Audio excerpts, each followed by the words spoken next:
Mervant Vera is the 4th magician to make it through to the America's Got Talent semi-finals, and I'm here to break down his act so that you can enjoy it from a magician's point of view. We start with Mervant asking Heidi to name a number between 1 and 50 in order to pick a song title from Mervant's collection, and Heidi randomly answers 49. Which is funny because magicians normally want you to name a small to mid-range number because we're likely to count to it, so when you name a large number, there's a lot more dead time to cover. Fortunately, there was no counting required as Mervant flipped to page 49, showing the song title Inspire. Mervant introduces a bunch of flashcards with some words on them, directing Terry to shuffle. Mervant even demonstrates to Terry how he wants the cards to be shuffled, but being the ultimate muggle, he does a weird pancake mix that a lot of people seem to default to when shuffling. But I think everyone should be able to do a basic shuffle, if only to appear confident and competent when you are handed a deck of cards. Let me know in the comments if you want me to make a video on how to shuffle.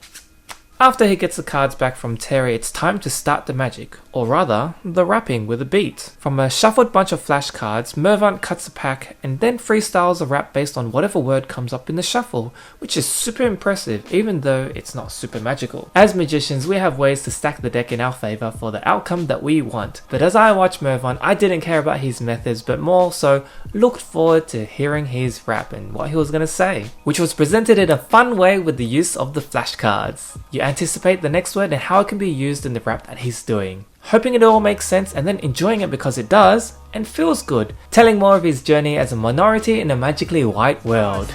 Cause not many black kids were doing magic. I learned a new trick and I would be ecstatic.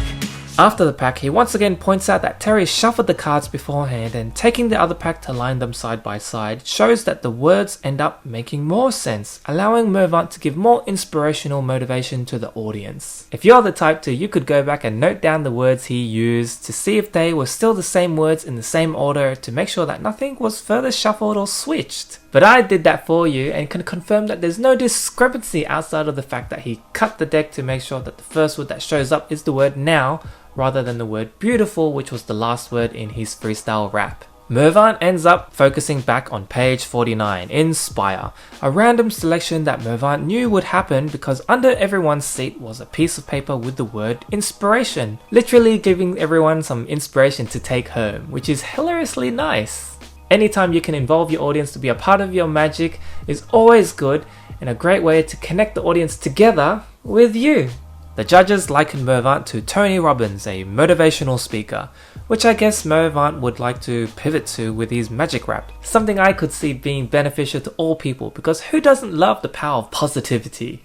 I mean, when you compare motivational magicians, I kinda prefer Mervant than last year's winner Dustin Tavella. Maybe that's just me. What I liked about Mervant's magic in both the audition and semi-final performances is that the rap and presentation was the focus. The magic was simple and only a means to allow him to do what he wants to do, spread a positive message and inspire others. So your reaction is gonna depend on what you expect in a magic act. If you want crazy impossible magic, then Yoo Ho Jin is your guy. If you watched Mervant's act and can only think that the magic was easy to work out, then you're missing the point of his performance and presentation. Also, we live in a time where we can rewatch and slow things down.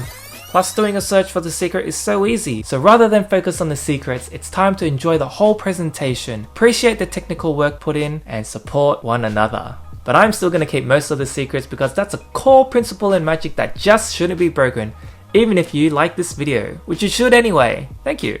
Mervant didn't make it to the finals, and I'm guessing it's in part due to the fact that there's already 2 other magicians in the finals, but who knows what Mervant would have done in the finals. I guess you'll have to look out for his shows to find out what else he can do. But now we have Yoo Ho Jin and Nicholas Ribs to look forward to in the finals. What will they do? How will they go? And what are my thoughts? Well, we'll find out in the next video.